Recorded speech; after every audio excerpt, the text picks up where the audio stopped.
Jessup's death was the first time reading the book that I teared up in any way. It was a brutal way to go, and I liked that it was actually it happened way back, and we knew that it happened. We knew he got bitten, but we didn't think anything of it. We was like, oh well, fuck, they're in a zoo cage. Didn't know what sort of shit was biting him. But no, rabies. And I actually really liked how Lucy Gray handled it whenever he fell out of the thing and was lying dying.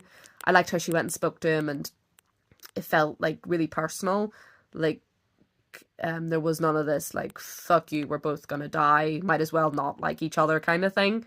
I liked that, and it was a really sweet moment, and I did well up. Didn't cry, but welled up. So I that was probably the first time I actually sorry, I got cut off. That's the first time I probably felt something emotional during my reading of the book.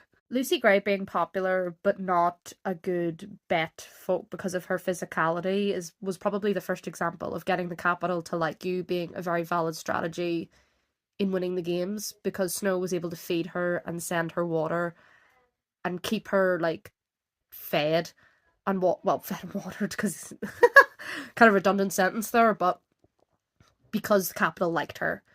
And I thought that's probably the beginnings of the success of the betting boards and making your tributes like a bit of a spectacle and doing the interviews and things like that, showing how it's not all about physicality and being Brit strong. You need to be able to get people to like you. That is also very important in the game. Okay, so thankfully the snake thing wasn't as bad as I was anticipating. Because whenever you read Lucy Gray sings to snakes and they don't attack her, obviously you're going to be like, what the fuck? I still don't understand her gut instinct to sing to them. Maybe she did that in the districts, I don't know. But it thankfully didn't read as bad as it sounds whenever you just read a synopsis of it and you're like, why the fuck would they do that? Because obviously Snow cheated. Like I say, I don't understand why her gut instinct was to sing. The song's really nice, and I actually heard the Rachel Zegler version, and it's actually really nice. I'm still not going to see the movie, but I do like the Rachel Zegler version of it.